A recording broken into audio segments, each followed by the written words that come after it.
खुलुमबाय बयखौबो नैबे समाव नोंथांमोननि गेजेराव जोबोद दुखुनांथाव आरो जोबोद सिरियास मोनसे आपडेट शेयार खालामनो थाखाय नैबे भिडिअखौ लाबोनाय जादों। तो नोंथांमोना भिडिअखौ जोबजासे नायलां। जोबोद दुखुनांथाव सासे VCDC चेयारमेना सासे बर' लाइमोनखौ रडजों खर'आव बुदों आरो गाज्रियै सिरियासलि जोखोम खालामदों। तो बिनि बागै नोंथांमोनजों माखासे बाथ्रा सावरायगोन। भिडिअखौ जोबजासिम नाय। बे जाथाया ओरैबायदि सोमोनांथाव आरो ओरैबायदि दुखुनांथाव आरो गोबां साननो गोनां। सासे आथिखालनि सोलिबाय थानाय जोंनि BTC गभर्नमेन्ट बा BPF पार्टीनि सासे VCDC चेयारमेन।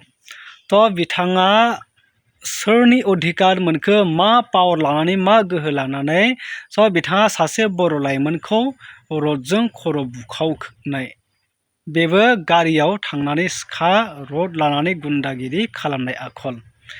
तो सिगाङावनो आं नोंथांमोननो ससे भिडिअ क्लिपखौ होग्रोगोन।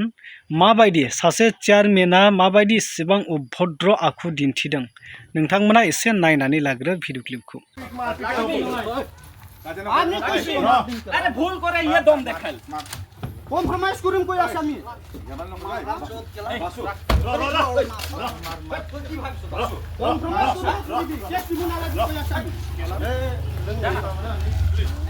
খাই পেলাই আহিলে কথা নিমিলে তো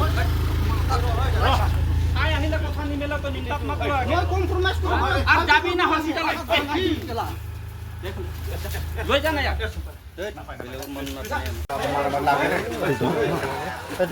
আমি ক'ত ধৰিব পাৰিব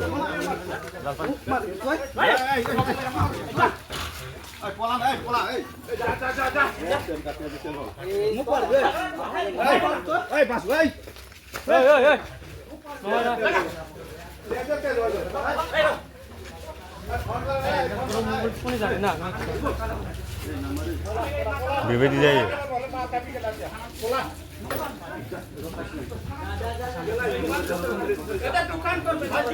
बिराद गोरालै बिराद गोरा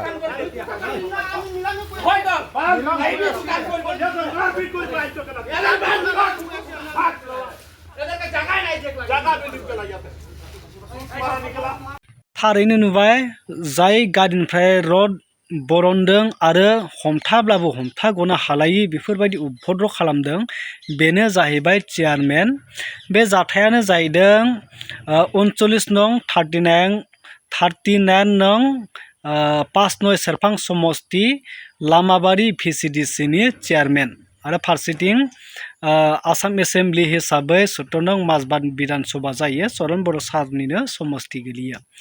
तो बे ओनसोलनि लामाबारि VCDC नि चेयारमेना सासे बर' लाइमोनखौ गाज्रियै रडजों खर'आव बुखावदों।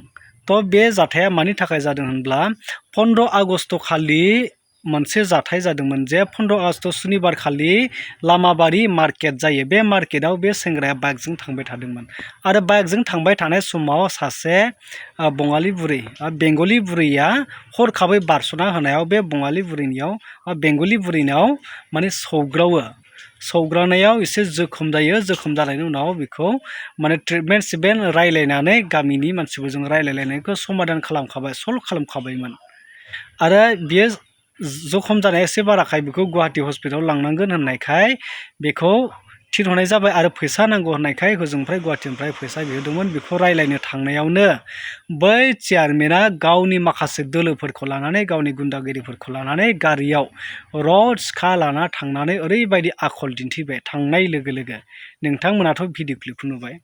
नाथाय बाथ्राया बेसो जे बे सेंग्राया गोरोन्थि खालामबाय, एक्सिडेन्ट खालामबाय आरो बिनि सलुसनबो जाबायमोन आरो रायज्लायनाया अलरेडि जाखाबायमोन।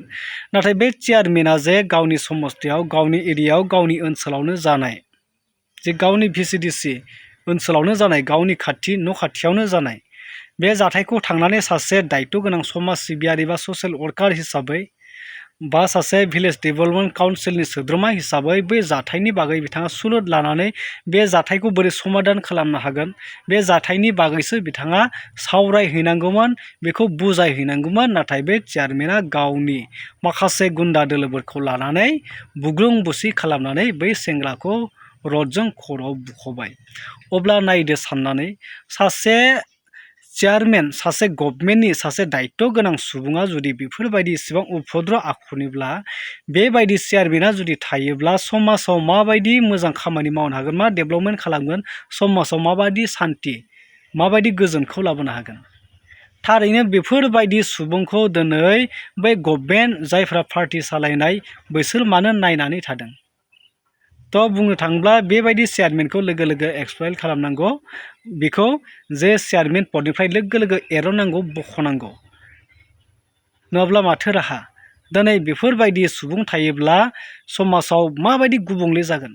दिनै गुबुन हारिमोनब्ला बिनि जायगायाव ओरैबायदि उखुन्दै खुग्लुंलायनाय बिथांमोना आन्दालन खालामसिगौमोन, लामाफोराव जथेसिगौमोन, रेलि खालामसिगौमोन। नाथाय जोंनि बर'फोरा बेफोरबायदिनि थाखाय सिरि हाबसोनानै दङ, गिनानै दङ, गुबुन हारिखौ गियो।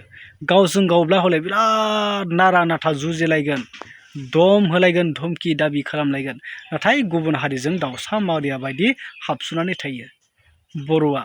बेफोरबायदि खौसेथि गैयैखायनो दिनै बर' हारिया नारसिननिफ्राय नारसिन जागासिनो दङ, नासयनायनिफ्राय नासयजागासिनो दङ। बेफोरबायदि आखलनिफ्राय दिनै बेफोरबायदि चेयारमेना जुदि थायोब्ला इयुनाव मा जागोन? बेफोरबायदिखौ दिनै गभर्नमेन्टआ मा मोखां नायना थाखो? दिनै बिटिसि गभर्नमेन्टआ मा राहा लादों बेफोरबायदिनि थाखाय? अब्ला दिनै जों बुंनो गोनां जायो बा साननो गोनां जायो समाजाव जे गभर्नमेन्टआ जि सलायदों नाथाय जेबो डिसिप्लिन गैया, जेबो आब्रुथि गैया, जेबो माने बिनि बागै राहा लानो हानाय जेबो पावारानो गैया। बेफोरबायदि सोरबा एसे दाय मोनब्लानो बुखावहैनाय सासे गभर्नमेन्टनि मानसिया, सासे पार्टिनि मानसिया, सासे लिडारा, दा बेफोरबायदि जों जाथायखौ गोबां जाफ्लेबाय थानाय नुदों। चेयारमेननि मुङानो जाहैबाय बासुदेब ताकरि। नोंथांमोना बिनि फेसबुकआव थांनानै नायनो हागोन, बिनि फेसबुक दङ। दा बासुदेब ताकरि बे चेयारमेना ओरैबायदि गुन्डागिरि, ओरैबायदि माने डाकु बायदि आखल दिन्थिनानै बेबायदि इसेबां अख्रा सासे गभर्नमेन्टनि सासे चेयारमेन बायदि मानसिया माबायदि खालामदों नोंथांमोना नुबाय। तो लोगोफोर, नोंथांमोना बिनि सायाव मा फोरमायनो सानो, मा कमेन्ट खालामनो सानो, कमेन्ट खालामना फोरमायदो।